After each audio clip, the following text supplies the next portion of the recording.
Peristiwa Keliti di Yogyakarta jadi sorotan masyarakat. Jogja di atas jam 10 malam dianggap tidak lagi aman. Apakah fenomena Keliti ini bisa dibasmi agar mampu memberikan rasa aman dan nyaman di masyarakat? Melalui sambungan daring kita telah terhubung dengan kriminolog Universitas Gadjah Mada atau UGM. Ada Bapak Suprapto. Selamat siang, terima kasih atas waktunya pada siang hari ini Pak Suprapto. Selamat siang, terima kasih juga sudah diberi kesempatan bergabung. Baik, Pak Suprapto, sebenarnya apa makna sebutan untuk Keliti di Jogja ini? Apakah memang bergeser dari positif ke negatif saat ini? Iya, jadi sebetulnya kan makna dari Kelitih itu positif ya, kegiatan mengisi waktu luang, apakah itu membaca, mengisi PS, atau menjahit, atau jalan-jalan keluar rumah. Tetapi ketika kegiatan itu diadopsi oleh atau istilah ini diadopsi oleh remaja mulai sekitar tahun 2004-2005 berkembang, itu dimaknai sebagai kegiatan mencari musuh. Ini yang kemudian lalu seolah-olah bergeser, nah Kelitih ini menjadi negatif. Demikian. Ya, apa sebenarnya yang melatar belakangi Keliti di Jogja ini, Pak? Ya, jadi kalau yang latar belakangi tentunya kan kegiatan atau konflik pertikaian antar pelajar itu bisa terjadi dimanapun ya, hanya istilah Kelitih atau konsep Kelitih ini sebagai sandi mereka. Kegiatan mencari musuh memang terjadinya atau berkembangnya di Jogja. Sedangkan mengapa ini terjadi, apa yang melatar belakangi? Karena pada sekitar tahun 2000, mulai 2002 sebetulnya, tetapi kemudian ditegaskan 2004 sampai 2009 oleh Pemkot bahwa wali kota gitu, bahwa kalau ada pelajar yang masih terlibat tawuran akan dikembalikan ke orang tua atau dikeluarkan, maka para remaja yang dulunya sering melakukan kegiatan tawuran menjadi berkurang, lalu anak-anak yang masih ingin tunjuk diri, kemudian untuk menunjukkan eksistensi diri atau ingin balas dendam atau kompensasi terhadap kekecewaan hidupnya, mereka kemudian lalu mencari musuh dengan jalan-jalan berkeliling kota naik sepeda motor. Demikian. Pak Suprapto, kemudian timbul pihak dari akademisi, pernyataan ya Pak ya, akademisi, kemudian kepolisian, terkait Keliti ini tidak boleh dikaitkan dengan kejahatan jalanan. Komentar Anda seperti apa? Apakah perlu Keliti ini dianggap masih positif hingga saat ini? Iya, kalau saya memang setuju kata Kelitih ini jangan lagi digunakan untuk mereka yang melakukan kegiatan ataupun aksi kejahatan jalanan ya.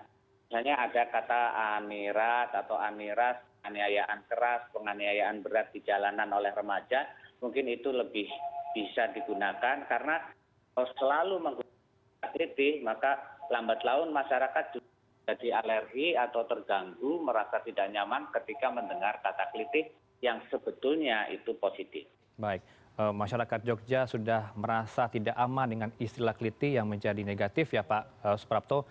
Tapi dengan melihat fenomena yang terjadi di Jogja ini, apakah juga berada atau terjadi di daerah lain yang berada di sekitar lingkungan Provinsi DIY, Pak Suprapto? Kalau sekali lagi ingin saya sampaikan bahwa kegiatan tawuran ataupun pertikaian konflik antar kelompok itu terjadi di mana-mana. Gitu. Tetapi tawuran ataupun konflik antar kelompok pelajar dengan istilah Kelitih memang selama ini masih terjadinya hanya di DIY saja. Pak Suprapto, kita tahu bahwa Jogja dikenal sebagai kota pelajar ya Pak ya. Apakah Anda melihat ada penumpang gelap untuk yang melakukan mendiskreditkan Jogja agar Jogja citranya buruk di Indonesia? Ya, sebetulnya sejak beberapa waktu yang lalu itu ada pihak-pihak yang ingin mendiskreditkan Jogja seolah-olah menjadi kota yang tidak aman gitu ya bagi remaja. Dulu misalnya kita pernah mendengar ada kasus hasil penelitian tentang kumpul kebo, kemudian ada foto Jogja Forkis di medsos gitu ya.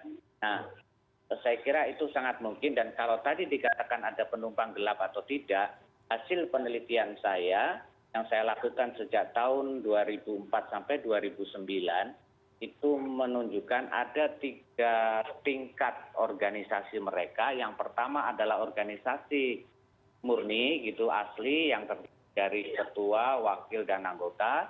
Kemudian organisasi asli atau plus. Plus yang satu adalah alumni dari lulusan yang dulunya pernah juga terlibat di geng pelajar. Lalu yang ketiga adalah organisasi inti plus plus. Nah, plus yang kedua ini penumpang-penumpang gelap, kelompok yang lebih besar, kelompok preman ataupun yang lain yang juga ingin merekrut mereka karena suatu saat juga anggota mereka akan berkurang. Jadi kalau itu dinyatakan sebagai penumpang gelap, saya kira itu memang dimungkinkan fenomena itu ada. Ada kemungkinan penumpang gelap ya yang berada di Jogja untuk mendiskreditkan Jogja agar citranya buruk. Pak Suprapto, bagaimana Anda melihat posisi keluarga dan sekolah dalam fenomena kejahatan jalanan ini?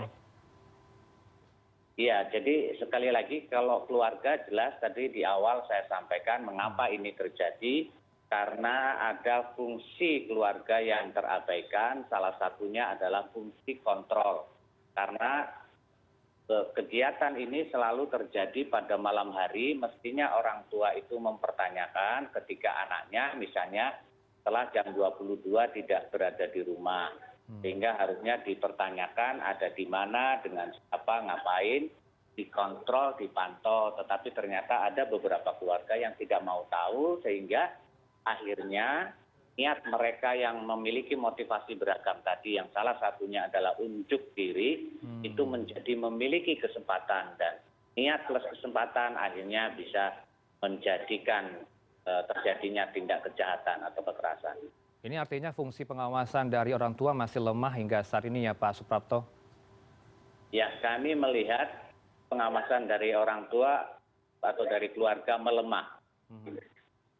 Baik, ini harus diperhatikan oleh orang tua di rumah ya agar bisa mengawasi anak-anaknya tidak masuk dalam struktur organisasi kelitih yang Anda sebutkan tadi, sudah berada, ada ketuanya, ada wakilnya mungkin anggotanya. Pak Suprapto, kalau dari kacamata Anda, kenapa remaja sampai melakukan tindak kriminal dengan kejahatan jalanan ini?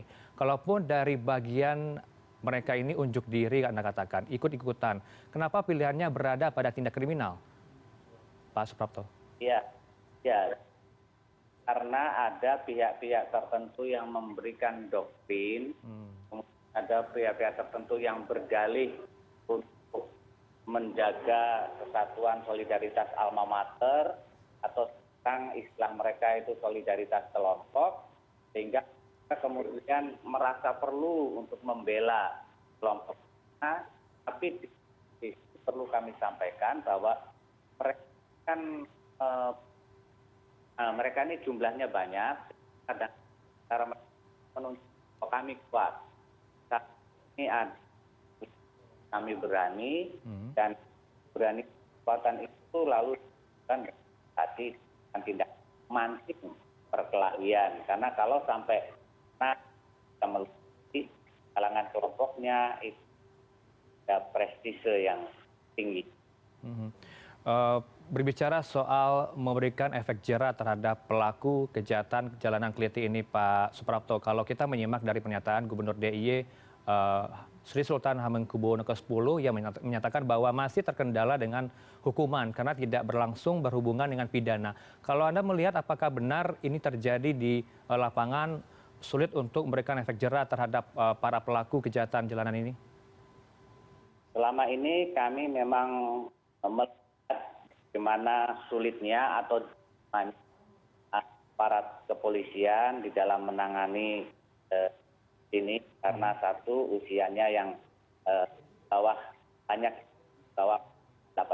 tahun, hingga lalu berhadapan juga dengan Komnas HAM, kemudian juga aliansi anak dan sebagainya, yang mengharapkan bahwa semuanya dengan hukuman dilakukan orang dewasa.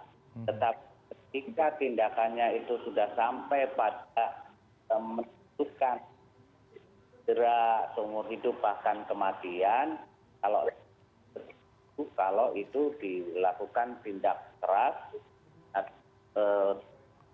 sesuai dengan peraturan Baik. perundangan yang berlaku.